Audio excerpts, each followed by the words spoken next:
नमस्कार राजपूतों, जय भवानी।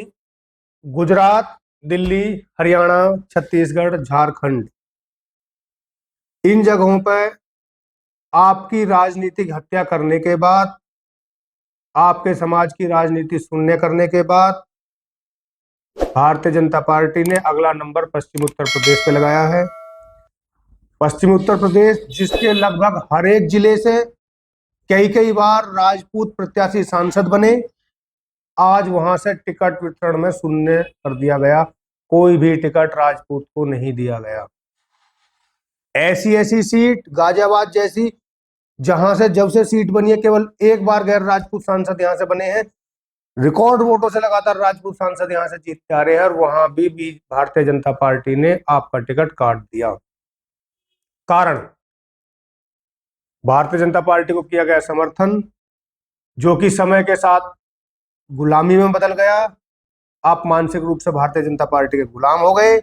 उसका उन्होंने दोनों गुजरातियों ने फायदा उठाया और धीरे धीरे धीरे आपकी राजनीतिक हत्या शुरू हो गई।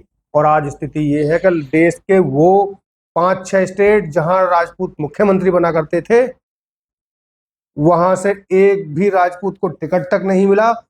वो पश्चिम उत्तर प्रदेश, जहां से जिसकी प्रत्येक लोकसभा क्षेत्र से अलग अलग समय पर राजपूत सांसद बनते रहे, हैट्रिक लगाई है, वहां भी एक भी टिकट आपको नहीं मिला।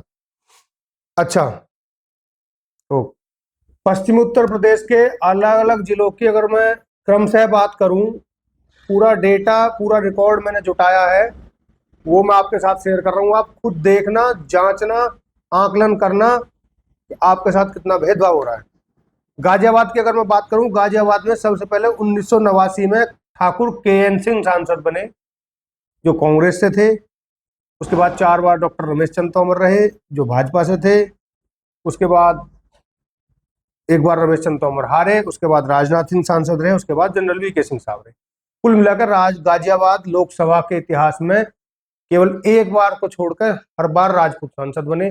और जनरल VK सिंह साहब की मैं अगर बात करूं, तो पहला जो उन्होंने लोकसभा चुनाव लड़ा, उसमें रिकॉर्ड 5,67,000 वोटों से जीते। दूसरे लोकसभा चुनाव में रिकॉर्ड 5,01,000 वोटों से जीते। अच्छा, इसके बाद मैं मेरठ की बात करता हूं। ठाकुर अमरपाल सिंह जैसे दिग्गज यहां से सांसद रहे 1996 में भाजपा से। मुजफ्फरनगर जिसे बोला जाता है कि भाई 7 लाख जाट, हमारे जाट भाइयों की वोट है, जाट लैंड है, ये है वो है, वहां से मैं बात कर रहा हूँ। सोहनवीर सिंह 1996 में ठाकुर सोहनवीर सिंह सांसद रहे। कादिर राणा, जो कि मुस्लिम राजपूत थे, वो 2009 में बसपा से सांसद रहे। आप बात सहारनपुर की कर लो।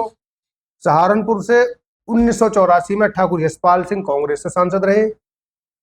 1996 में ठाकुर नकली सिंह भाजपा से सांसद रहे।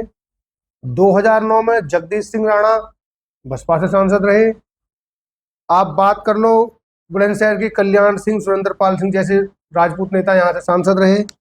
अलीगढ़ की अगर आप बात करोगे, 1977 में नकली सिंह चौहान, जनता पार्टी जब भाजपा हुआ करती थी, वहां से सांसद रहे।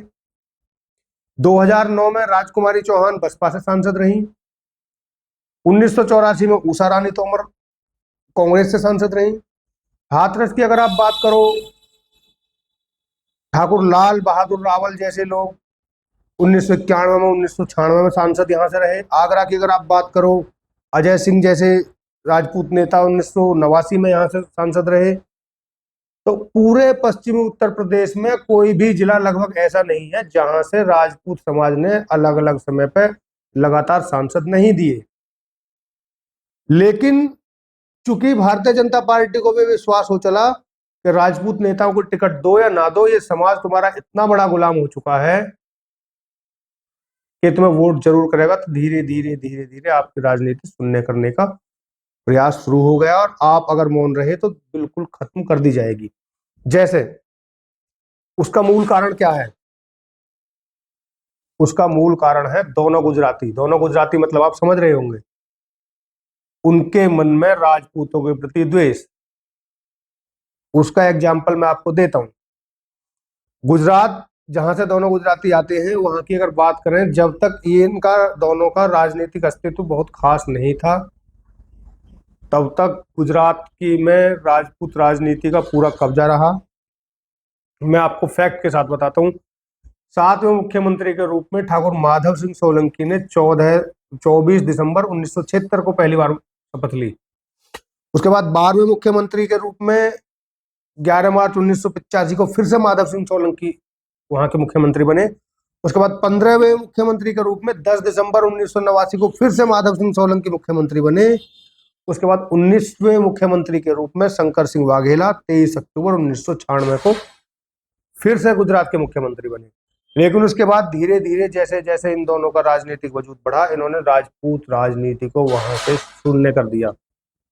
न पिछले लोकसभा चुनाव में न इस लोकसभा चुनाव में एक भी राजपूत को गुजरात से टिकट नहीं दिया गया। वही हाल हुआ कि गुजरात के अलावा दिल्ली, हरियाणा, छत्तीसगढ़, झारखंड, यहां से भी भाजपा ने किसी भी राजपूत को टिकट नहीं दिया। अच्छा,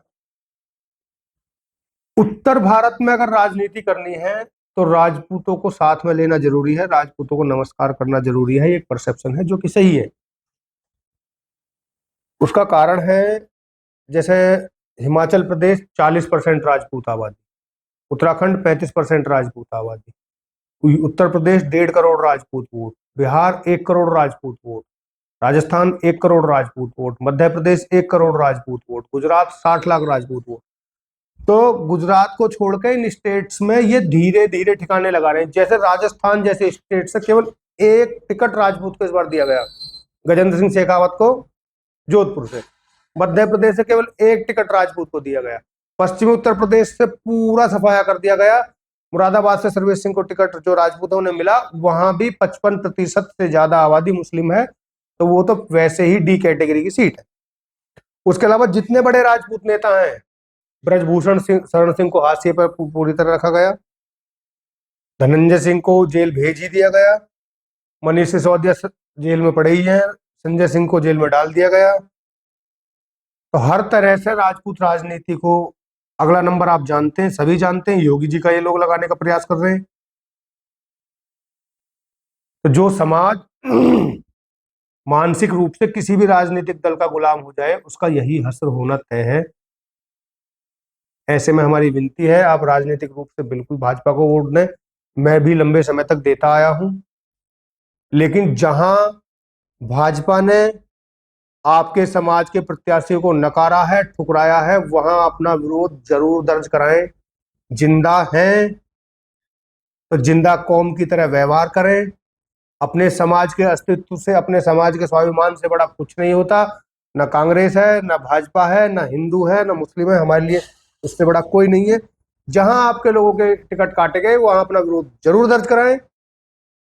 जहां अलग पार्टियों ने, जैसे गौतम बुद्ध नगर में राजेंद्र सिंह सोलंकी को बसपा ने टिकट दिया है, कैराना में श्रीपाल राणा जी को टिकट दिया है, अभी बात चल रही है अमरोहा लोकसभा से बसपा से ही मदन चौहान जी जो पूर्व मंत्री है, उनका टिकट होने वाला है। तो जहां भाजपा ने आपके लोगों को नकारा है, वहां भाजपा को नकारें, अपनी जाति के प्रत्याशियों को वोट करें अगर अपना राजनीतिक वजूद बचाना है। नहीं तो इस निर्दयी लोकतंत्र में कुछ भी आपके पास नहीं बचेगा।